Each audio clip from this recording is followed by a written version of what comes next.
Father, says wisdom comes from your lips. Tonight, Lord, we thank you again for our city. We just pray peace over protection, Lord God, for those that labor here. We thank you for the city council, their families, and tonight, Lord, as the agenda comes up and the meetings, Lord, we just pray for the wisdom from above to minister. We thank you, Lord God, for each and every one, and we just trust and believe, Lord, the decisions will be made to move this city forward, and we just thank you for it and give you praise tonight in Jesus' name. Amen. Amen. If you join me in the Pledge of Allegiance, please.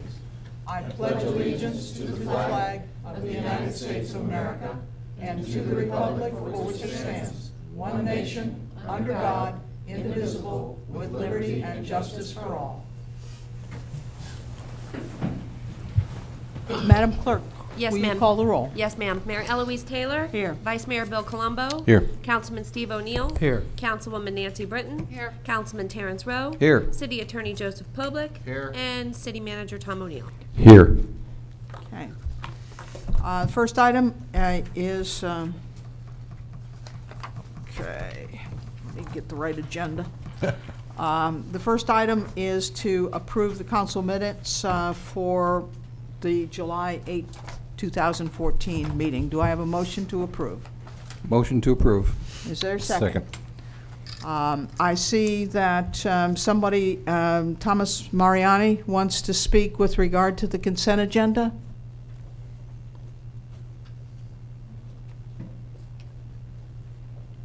My name is Thomas Mariani. I live at 5602 Bay Boulevard. I live next door to a property that was condemned and then the house was demolished. Now, I understand there's some liens on the property. Okay, I myself have... I need to stop you 1 second. Okay. We're on the consent agenda. Perhaps you signed up in the wrong place. Oh, I'm sorry. We'll get to you. Okay. We'll get to you in a second, all right? All right, we have a motion and a second. All in favor? Aye. All right, it passes. Now, comments from the public. Mr. Mariani, I'll let you come up and address us.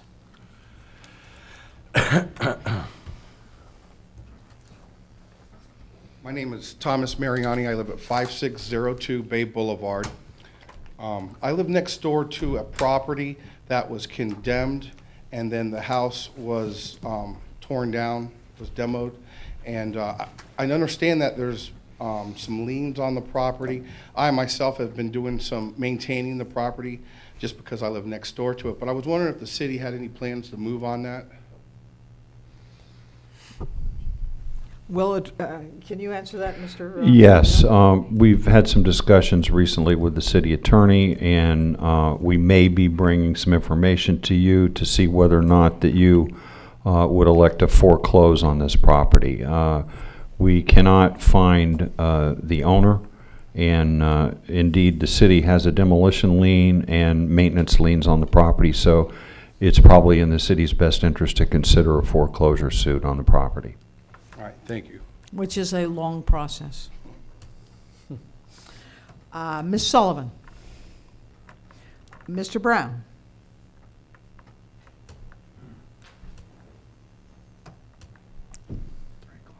Thomas Brown, 7436 Candlelight Court. If any of you sitting up there looking down on me have invited anyone from Port Richey or Newport Richey to speak gossip about me in an attempt to embarrass me and make me go away, I will sit down and let them speak first. If not, let me pick up where my last 3 minutes ran out.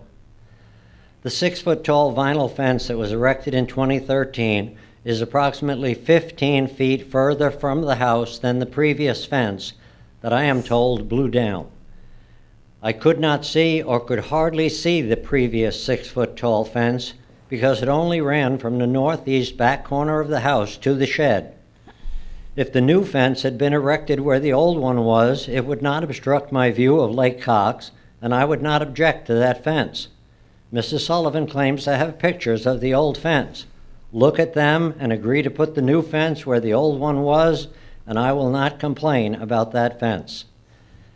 At a meeting on March 26 with the city manager and other city employees, it was determined the 6-foot vinyl fence was erected without a permit.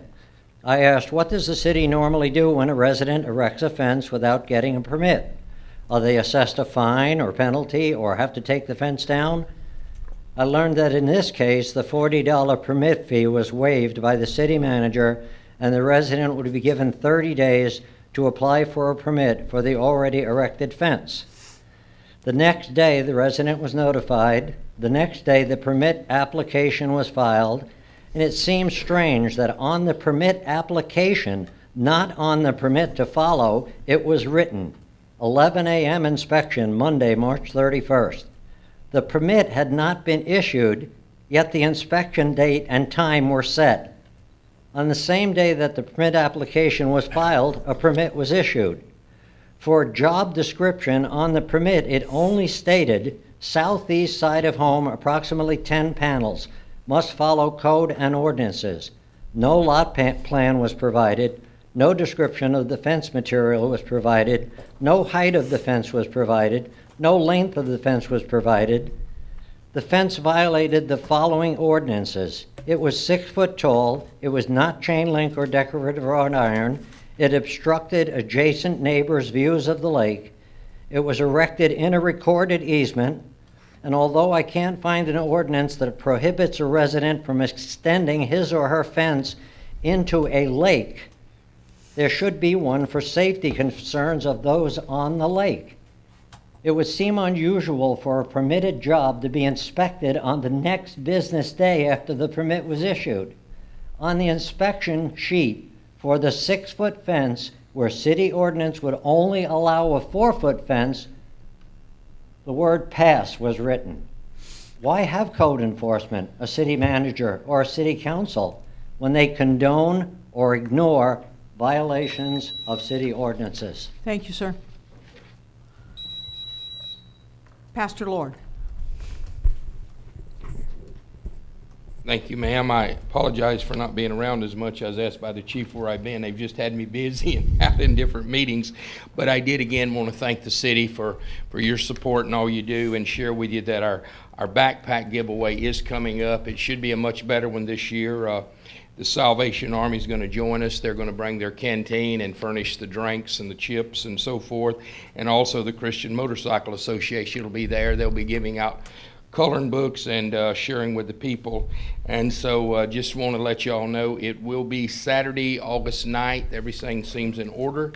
And there will be giveaways at 10, 11, and 12. It's pre-registration, and I did give Tammy some of the flyers. We could still use help. Probably will need more backpacks than the church is able to purchase, and that's real easy to do. I'd given out the information. Make checks out to somebody cares Tampa Bay. We get $9 backpacks already stuffed. And so if you can help, that'll be a blessing. And like all you to come out to the backpack giveaway. It's really exciting to the people when they meet a council person or someone from the city. So thank you again for your support, love for the city and decisions you make, and God bless you, okay? Thank you. Thank you, ma'am. Appreciate it. Any way we can help, give us a call, all right? And that is Saturday, August 9th. And I apologize, I pastor over here on Leo Kidd Avenue.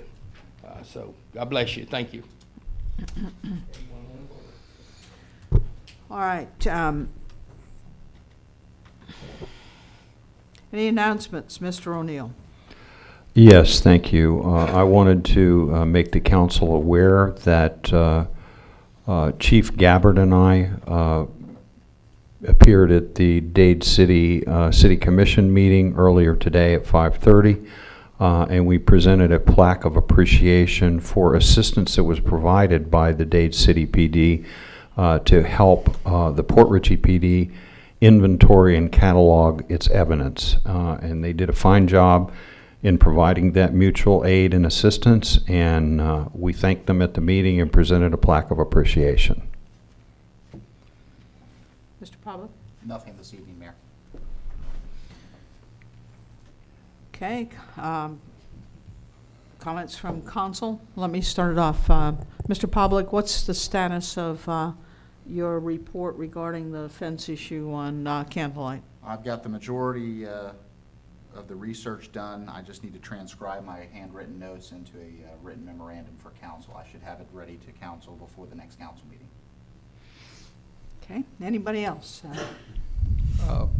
Mayor, Jerry? you'll find before you, Melanie Kendrick gave me these flyers this morning. She asked me to hand them out at the meeting tonight. I guess she sent out an email, but she thinks maybe it went to spam, so they're going to have, I guess, a couple meetings on smart growth. One's going to be in the evening on this Wednesday, July 30th, from 6:30 to 8, as you see. And I believe the next day they're going to have one during the day, all day. I don't know the location of that yet. But if you're interested in attending this evening one, please contact her and let her know. She needs to know how many people will be there. Thank you. Nancy? I have a couple things. First of all, since the 4th of July, I haven't had the opportunity to thank those involved. 4th of July fireworks were tremendous. Thank you very much. I think the city does a good job at doing that every year, and getting involved in it is a good idea. Also, Pastor Lord, thank you so much for caring in the way that you do. To have a backpack filled for $9 for a child is tremendous, and I really appreciate what you do for our city. And then last but not least, Chief Gafford, you need to stand up and take a bow because you're doing a heck of a job. Are you sure you don't want to stick around?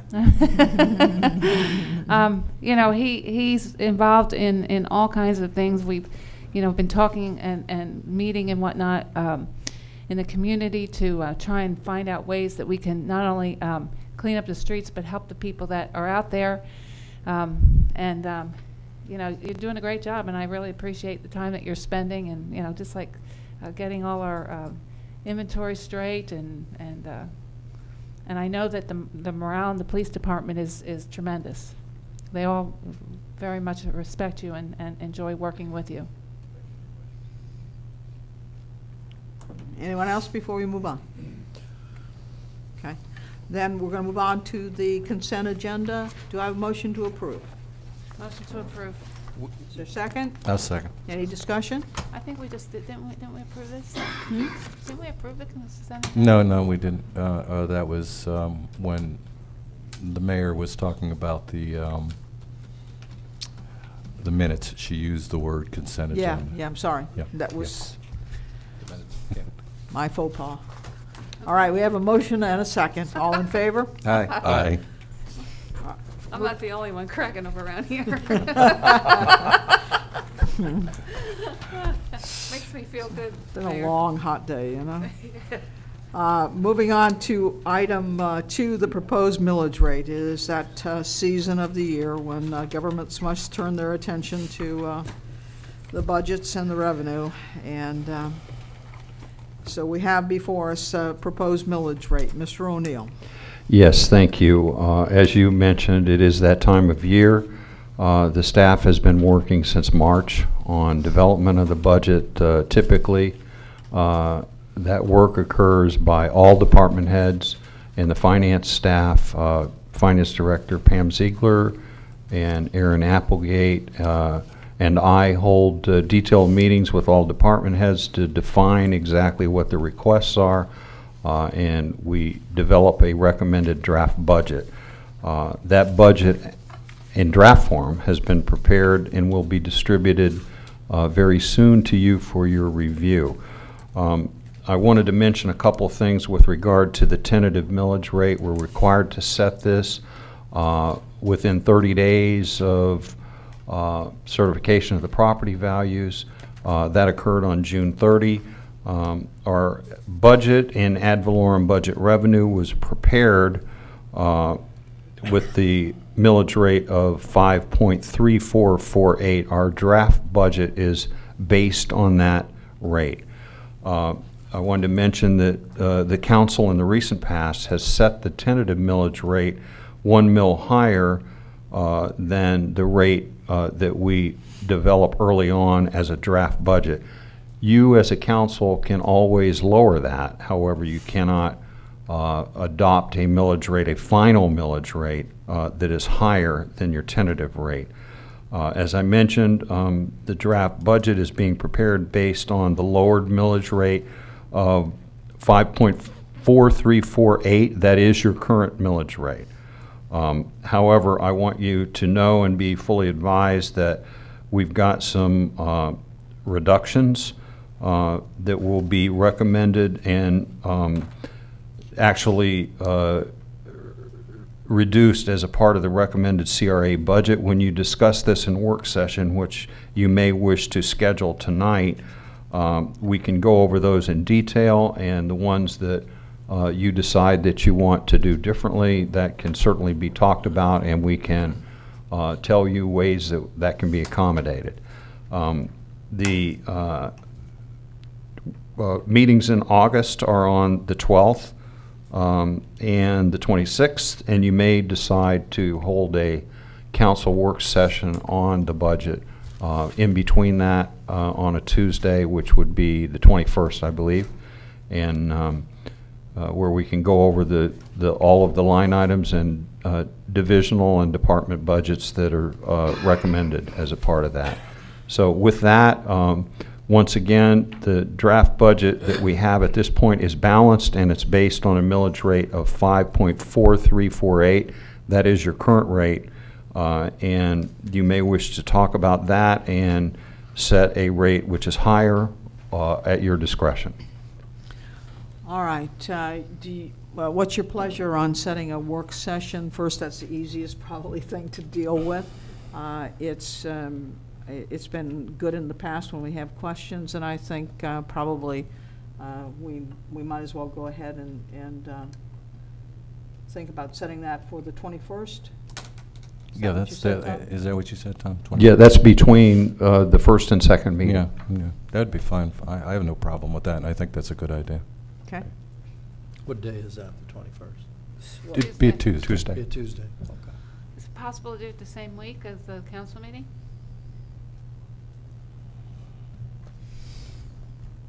Well, I mean, a lot of it depends, too, on when you're going to have the budget numbers ready for us to go over, you know. They'll be ready by the end of the month. Yeah, is that so correct, Pam? We should have everything. It's actually in draft form now, and we're preparing everything and finalizing it. So by the end of the month, you'll have a budget to review. Yeah. And if I could say something, I'm planning on actually being out of the office for 2.5 days in the second week in August. So personally, for me, the next week would be best for me, if that works for you. Dates? What dates are we talking about? 21st is a Tuesday. Okay. That's between the first and second council meeting. Excuse me, Tom, the 21st is a Thursday. In I'm August, sorry, couldn't hear you. August 21st? August 21st. It's a Thursday. That would be better for me anyway. Oh, okay, the 19th, excuse me. It'd be the August 19th. Thank you, Aaron. Can we do the 21st? It might work better for me. I'm open, because I know you and Steve have a lot of, travel and scheduling issues, so. Yeah, we can't stick with a Tuesday. Wednesday and Thursday are days I'm out of town. I have no idea when I'll get back. Depends on the patient load, and that's usually at least 7, 8 o'clock at night. All right, well, give it a whirl. What happens? 21st. Tuesday? No, 19th. I mean, worst comes to worst. 19th, okay. Shoot for the 19th. 19th of August. 19th of August for the work session? Yeah. Everybody And okay? that's a regular council meeting that evening, right? No, that's in between, that's in between 2 12th weeks, and the- yeah. 12th and the 26th are Oh, okay. the regular council meetings, correct? Okay. That's right. Yes, that's correct. Okay. All right. Everybody good with the 19th then? Mm-hmm. Okay. Is a 7 o'clock time good for everyone? Yeah, 7 would be fine. You guys? 7 o'clock?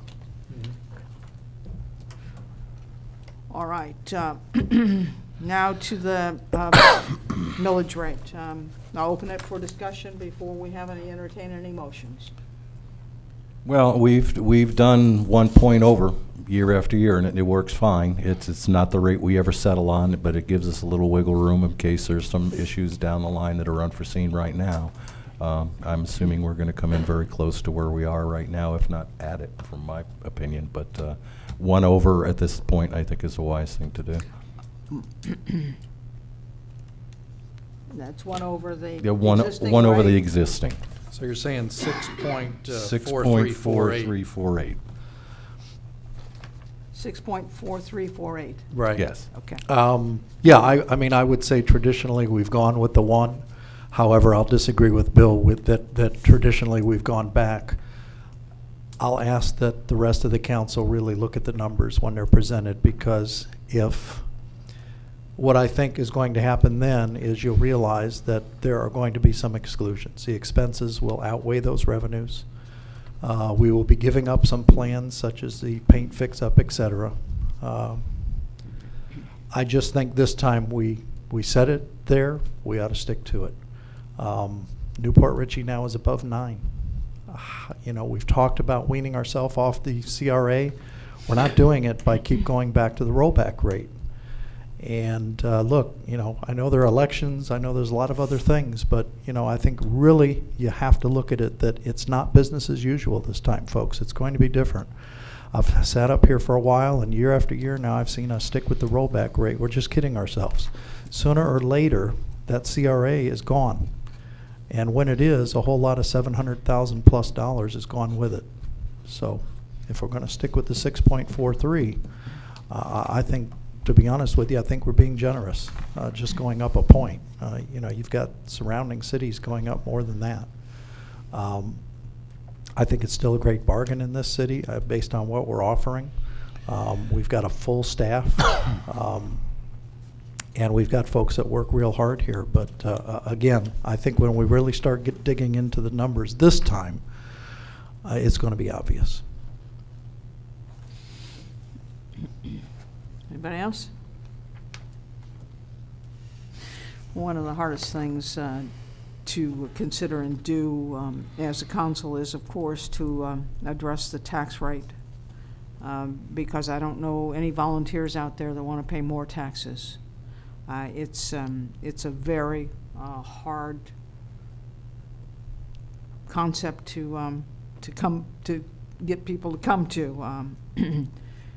I thought it was instructive if you looked at the chart that compared the cities and Pasco County millage rate, that we're historically lower than we were in 2004. 2003, 4, 5, and of the 6 cities in the county, there are only 2 that are lower in rates than us, and that's I think the 2 smallest cities, which would be San Antonio and St. Leo. Of the other cities, we stand considerably lower than everybody else. We've been in a situation of extremely tight monies and tight budgets for us, you know, probably since 2007. And some, you know, we're coming close on having to address those hard issues because the dollars can't get stretched anymore. But having said that, and agreeing in concept with you, it's still, the economic times are still tough for people, and especially in Pasco County, so, you know, I can agree with the other discussion that we set it one mil above the present rate, and hope that covers our needs, and that we continue to be creative about other revenue raising or economy pursuing measures to make the dollars go as far as we can make them go. All right, any any further discussion from the council on this? All right, anyone from the public wishing to address this? Yes, Mr. Brown. 1 mil increase. Please come up. What does a 1 mil increase amount to on a $100,000 home? We've got figures in here. Mr. O'Neill, somebody got that at the top of their? It'd be $100. $100? Was I right? Okay. $100, yeah. Thank you. Yeah, for a full mill, yeah. Right. For full. Yeah, yeah. It's a Okay. thousandth. It's a thousandth as opposed to 1%. It's one, which would be 100. Thousandths. Yeah. Well, I'd just say again that, you know, I mean, look, I'm not here to always be the guy that always wants to increase it, even though I have been, I guess, over the years. But, you know, at a point, we went down to 3.9, and we've worked ourselves up from there. Yeah. I'd love for it to be 3.9 again, but, you know, it's unrealistic. And I guess, you know, when I really look at the CRA, and I think some information is going to come out that, we've done, such as utilities, as an example. You know, we've done some things, and, you know, that's been favorable. But, you know, look, it's not to say that at some point maybe we won't see ourselves bringing it back down again. But I just think we're artificially low based on $780,000 in CRA money. That is sometimes too good to be true. So just like to see us kind of wean that up a little bit instead of constantly at the rollback rate year after year. Yeah, two other small things I'd like to add is you mentioned the cities that have a lower millage rates than us, and they are not full-service cities. They do not use their, they do not have their own fire department. They do not have their own police department. They use the county, so that's why they are so much lower than us. St. Leo and Not Dade City. well, I don't know if you were. I thought it was St. Leo and St. San Leo. Antonio. San Antonio, yeah. Yeah. Dade City's got 7.6. Yeah, Dade City's up to 7. Yeah. So, and I think Zephyr Hills is around 6, which are, those are both full-service cities. But in the case of St. Leo and San Antonio, their millage rates are far lower because they've got taxing. They're paying money to the county for their fire and their police protection. So that's not added in there. Well, I think really what's important to the residents, of course, get that water to them as clean as a whistle, and give them police service. It keeps their property values high, and that's the name of the game. Now, I think as a council, that's what we've been working on here in the city. Is we want, and Mr. O'Neill, you've been a real a cheerleader, really, for the fact that you want to keep the property values high. So, continuing to keep our police on top of things, and take down buildings that aren't being utilized in the right way, or are causing issues in the community. I think, Mr. O'Neill, you've taken down 85 buildings in the city of Port Richey already. Approximately. So, those are the things that we're trying to do as a council. So however we have to do that and continue to do that is where we should set our rate. So, none of us have ever been for going higher because we know what the conditions are like. But that being said also, we might want to also think about the fact that, with the conditions of people having less and less, we face other challenges in our police department. So, it's really a hard balance. And of course, we can be perpetually optimistic that the real property values will continue to come back, and that will provide a cushion that we haven't seen since 2008 or so, when everything, or earlier, when everything started the decline. What was the increase now? 12%, I think it was. Is that what Mike Wells had said? There's been a 12% increase in home this year in property values in Port Richey? Yeah. It's about 1%. Oh, 1%. Well, better than zero. It's a positive number. Right. It's a First positive number in 7 years. Yes. Right, but I mean, you know, Which is really significant. you also have to keep into consideration that, you know, assessed property values are done by areas. You know, certainly the city is one of them. But, you know, you look at the first page here, and, you know, based, the taxable value at our current millage rate, we would get $1,342,000 and 174. Was that correct, Pam? And at the rollback rate, it would be a slightly higher millage rate, very slight, and it would bring in $3,045,261. So you're talking about a difference of $3,000. You know, I mean, we're hearing about the property assessed value rates going up, but when it comes bottom line to our budget and our ad valorem, you're talking a few $1,000s, you know, just going from the current rate to the rollback rate. So, you know, all property increases are not equal. We've got a lot of homesteaded properties, obviously, so, you know, I mean, their property values are going to go up just so much. And, you know, we're talking dollars here, you know, but it is hard when you've got, you know, the newspaper and the tax assessor's office, you know, I won't say touting, but, you know, basically making a big point of this is the first year that we've seen an increase all over the place. People think that, well, that means, you know, the tax money's really going to start flowing back in here. And no, it doesn't. You know, it's just, it's our city is our city, and the dollar's the bottom line. So, but, you know, on the flip side, if we were to go to 1% over our current rate, I believe we'd have to have a unanimous vote of council to do it. I think it's four, I think it's Majority vote, I believe. majority. No. Unanimous? No, if you look on page 1228 on our agenda, page 12 agenda-wise, you'll see on the bottom of the page what different millage rates require what votes.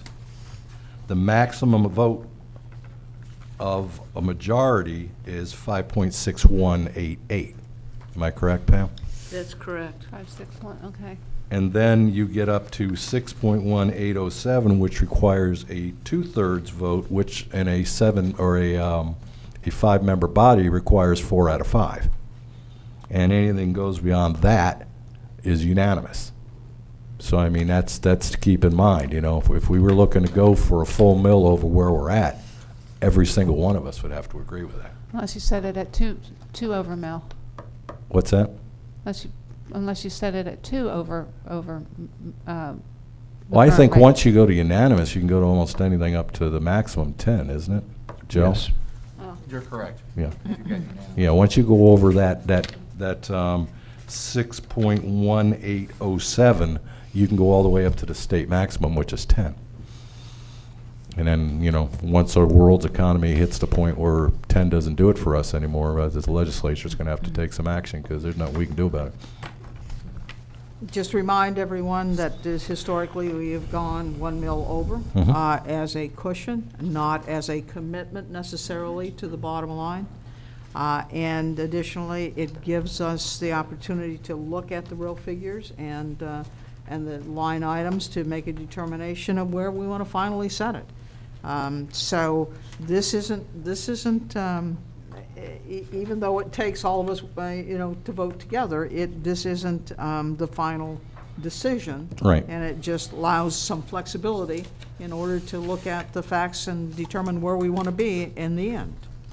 All right. Well, and that would be presented, of course, too. I mean, you know, such as with the workshops that, you know, if we're going to set it at the 6.4348, and it does take unanimous, which, you know, I'd read as well. You know, we've generally, I don't know what our last vote was, but in looking that it takes a majority vote there, you know, I think as it will come up that, you know, expenses exceed revenues, et cetera, and where some of these concentrations are, that I myself feel confident about. I'm hoping that the rest that we would have that unanimous vote. But I don't feel that by setting it at the 6.4348 that we don't have a chance of keeping it there. That's my thought. Okay. Any further discussion? Nope. All right, do I have a motion? I have motion to set the Tentative. tax rate at 6.4348. Okay, which is 1 mil over the current rate. Correct. And do I have a second for that? Second. All right. Any further discussion? All in favor? Aye. Aye. Okay. Out to, Hmm? do we need to go out to the public on it? I thought I did. Oh, did we? On the millage I rate? did. Nobody wanted to comment. Oh, okay. All right.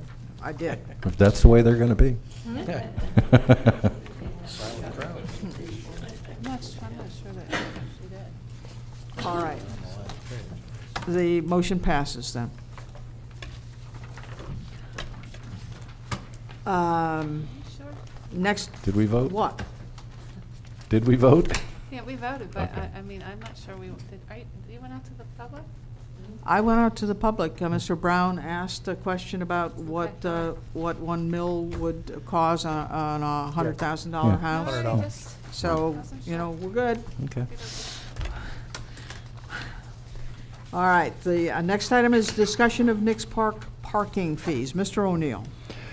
Yes, as a final item on your city council agenda tonight, we again have a discussion of the parking and launch fees at Nix Park.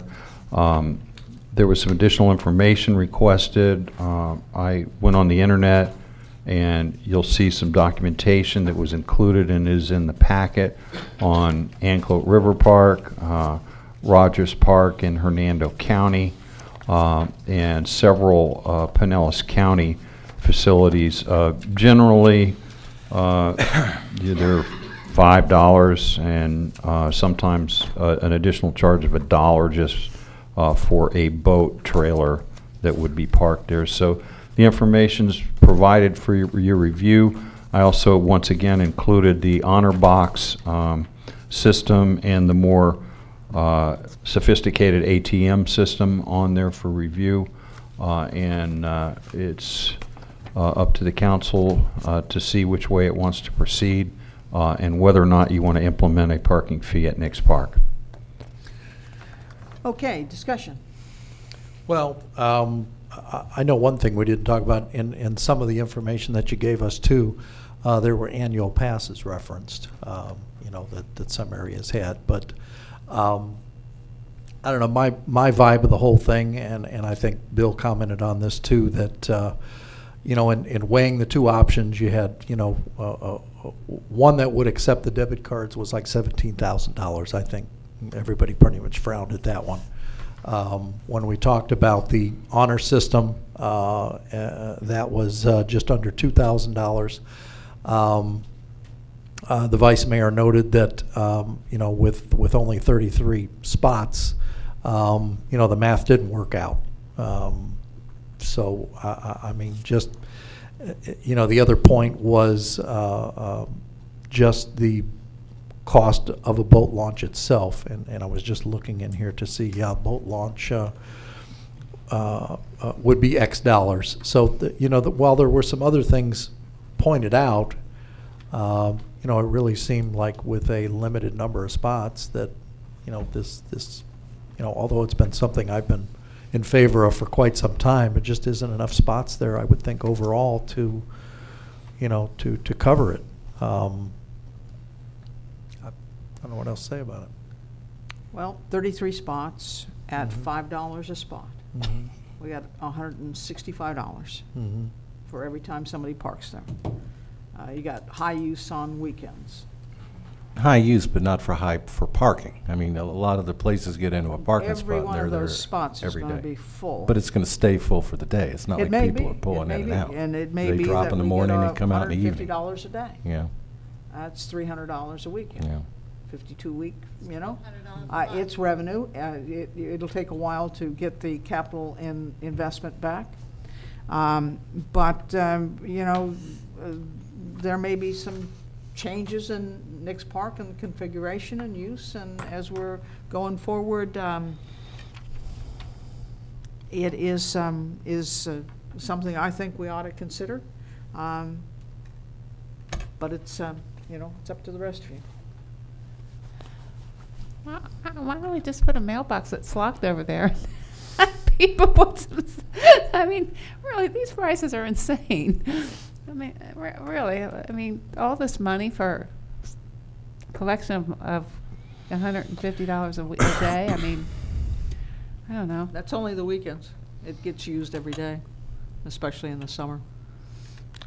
Yeah, one thing we've never done, if, excuse me, you have the floor, but That's all right, go if ahead. you would. Go ahead, Bill. Thank you. Well, we never really have gotten a count. I mean, I'd really love to sit somebody down there over the weekend and have them count. And Well, count you're hired. And count, yeah. No, I was thinking somebody who's actually gets paid to do that sort of thing.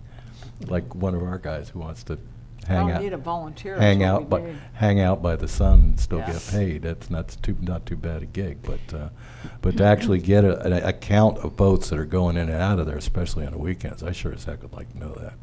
We've never done that. We are one of the few places that don't charge a fee. Right. And yes, the current spaces are limited in number. What's your pleasure? Well, and just as you indicated slightly with a overall change over there, I think that's kind of been the theme, that, you know, we've put money in it, and although we've talked about there being a dual boat launch, and I don't know, Pat might talk about that too, that came back some while ago. Did we have room? Also, what was going to be involved in fixing that ramp? You know, what do the dollars cost? I mean, I've sat there, I've rode my bike over there, I've watched people go in, and, you know, it obviously needs work. We've done the work in some of the other areas, but, you know, if I felt that this was going to be a long-term situation, I might say, look, don't bat an eye at the $150, you know, plus on a weekend. Because that area is busy now, you know, with Gill Dog, with $150 a day. A day, I'm sorry. That you know, you've got a little bit of math there, but I'm even more curious about what a change might look like, and perhaps after that, there's a conversation to be had then. I just don't know if the conversation is to be had now, just based on, as I mentioned, with expansion, dual boat launch, things like that. That probably would invite a little bit more math there. But again, I don't know if we've got enough space there for a dual launch. You know, we obviously can't have any more parking unless something gets built over there. But We got, it's hypothetically, $300 on a weekend, and we only got weekend traffic. That's $1,200 a month. Considering what Yeah, no, you're, yeah, what the raise in taxes the would tax do, was, yeah. it's not an insignificant number. right. But on the other hand, you know, I was up at Hudson last weekend, you know, and I go up there and I look at these families trying to go to the beach, for crying out loud. I mean, when my kids were small and we wanted to go someplace, you could go to the beach. It didn't cost you a lot of money, you know. Now it's $2 here and $2 there and $4 here, and I mean, you know, so.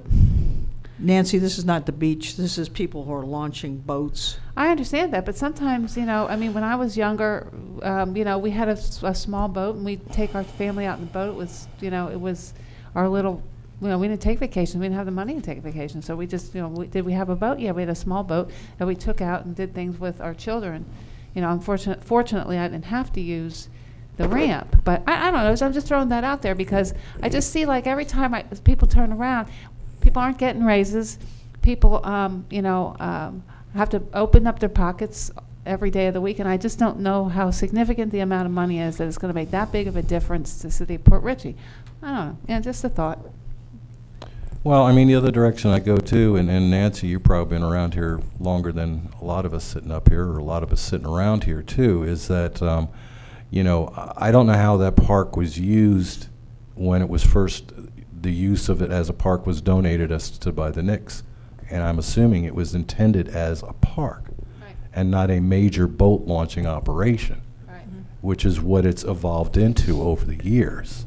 Is that, you know, this between us and the ramp over in Newport Richey is, you know, we are serving an enormous amount of people that did not exist here back in those days. Well, 29 years ago, you know, you didn't have any of what was over Yeah. there today. I mean, Yeah. you know, you had the fish house over there. You could go over and get fresh fish, and you know, people did launch boats from time to time, but it wasn't. I mean, it wasn't like it is today. Yeah, No. yeah, and that's my point, is that that particular piece of property, having been donated us to a park, and it has, by its own nature, evolved into a boat ramp, and you can get 2 boats down there now. You can get 2 boats launched at a time down there now, but that's not the way people use it, because they invariably pull right down the middle of the ramp, and you can't get that second boat's got to wait. So that's a whole nother story that, you know, a little bit of organization down there could be.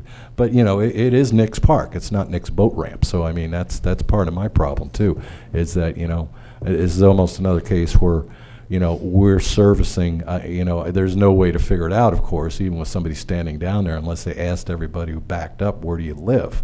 You know, what percentage of that ramp usage is even for the people of Newport Richey? And it was intended to be a park for the people of Newport Richey. It wasn't intended to be a park for Pinellas County or Pasco County. Richey. Port Richey. Well, you know, the other thing But too we is like Newport Richey you know, folks if are I was going to service our boat or do something with our boat, you know, a lot of times you'd go over and pull out there. Mm-hmm. Now our residents are going to get charged a fee to pull out boats. I mean, that's a little ridiculous. No, I mean, I've said before, I'd put up a gate and issue passes to residents and say, to heck with the rest of the county. That's my personal opinion. That's the way I'd like to see that park operate, and be a city park, and let the county figure it out. You know, all them other boats aren't our problem. That's just me. That's an idea. Well, if you had some expansion, you know, as we referenced, there may be enough to back up 2 smaller boats, but, you know, just looking at, you know, moving a vehicle and backing it up there is pretty tight. And, you know, really, if you have no expansion there, you know, I understand Nancy's point that, you know, this, you know, really was a you know, very small size, such as the ramp over in Newport Richey, over by their park. You know, on any given weekend, you know, especially during now, it'll be fairly full. And, you know, I don't believe that there's not a charge over there. Well, Matter of fact, I think they have more parking. The wise words of Joe Corman, I've never ever seen, until many, many years after the marina was there, she said that there was ever a boat that was ever bigger than an 18-foot boat. She said, and then somebody showed up with a 20-footer, you know, and so really, it was not that kind of, what we are today was not what we were 30 years ago. Of course, you know, nobody wants to stand still, but I don't know, kind of like your idea, Bill. Well, we put $1 million in dredging. You know, we didn't just do that for, you know, 10-foot, 12-foot, 14-foot boats. You know, it's changed over the years. Even sitting there at Nick's Park and watch some of the boats that come in there. They're big boats, you know, trying to get out. Anyone from the audience wish to speak to this issue?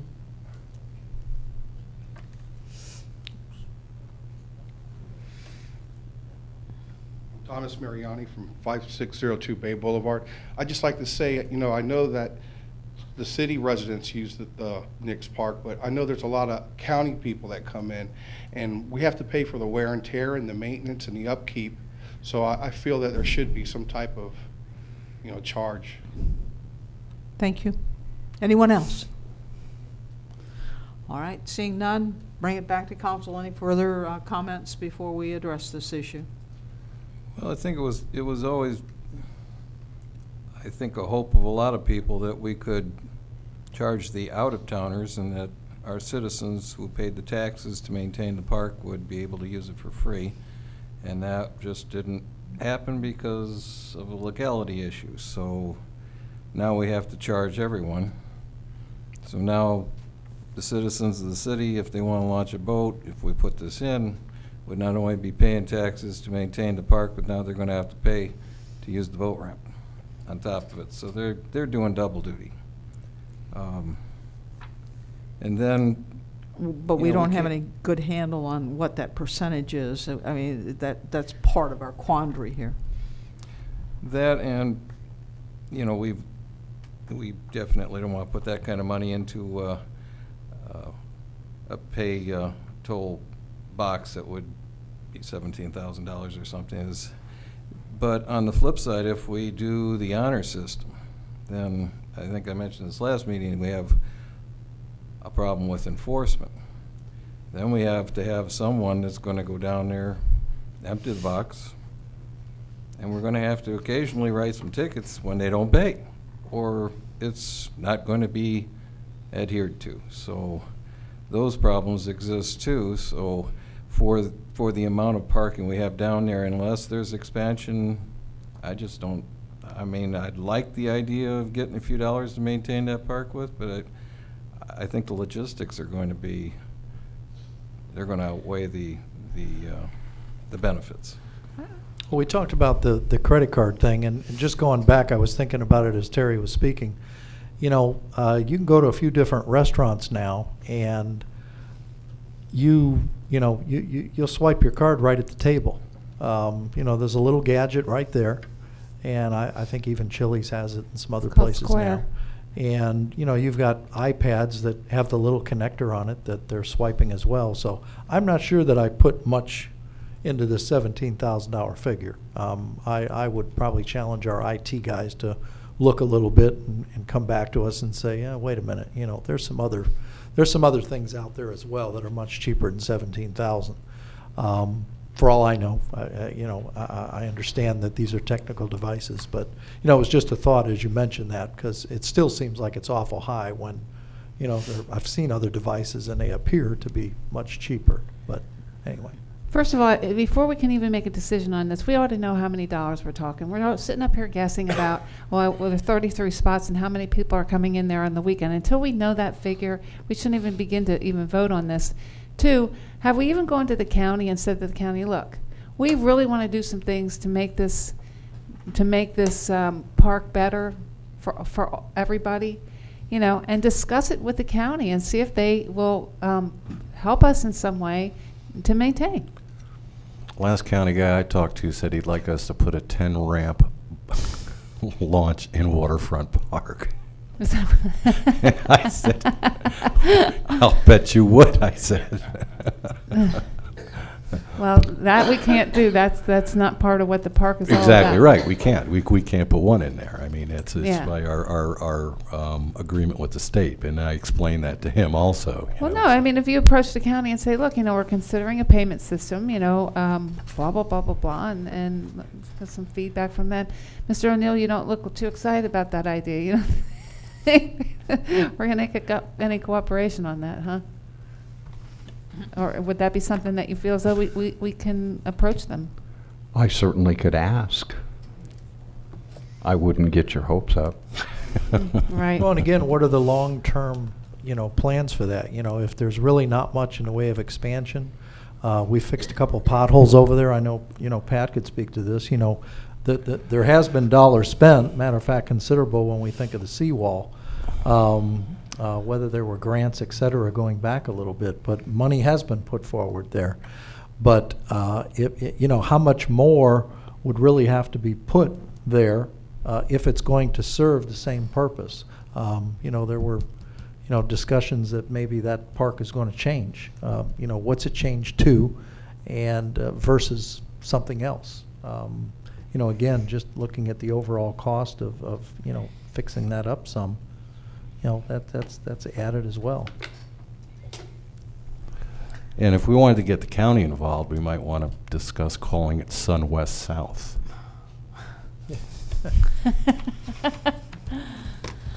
That was good, Alrighty. Bill. That was good. You don't sit up at night. Should be able to get a quick $1 million out of that. you That know. was good. That was good. Wednesday night, Melanie Kendrick would love to talk to you about that.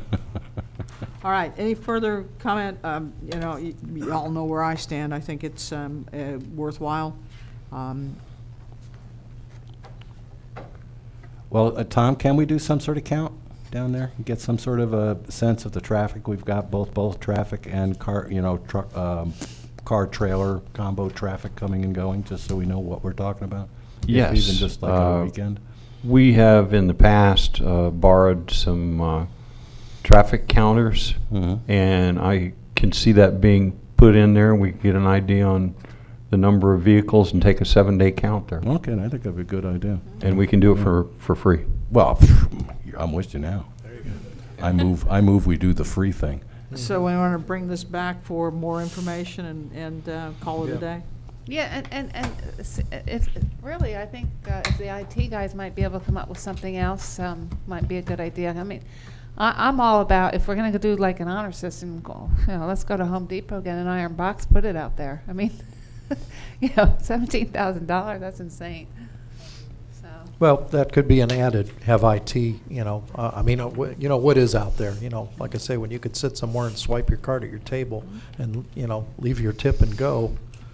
And How the much other is thing, that? in terms of enforcement, obviously probably have to do some ordinance changes, but we have patrols, police patrols in that area all the time.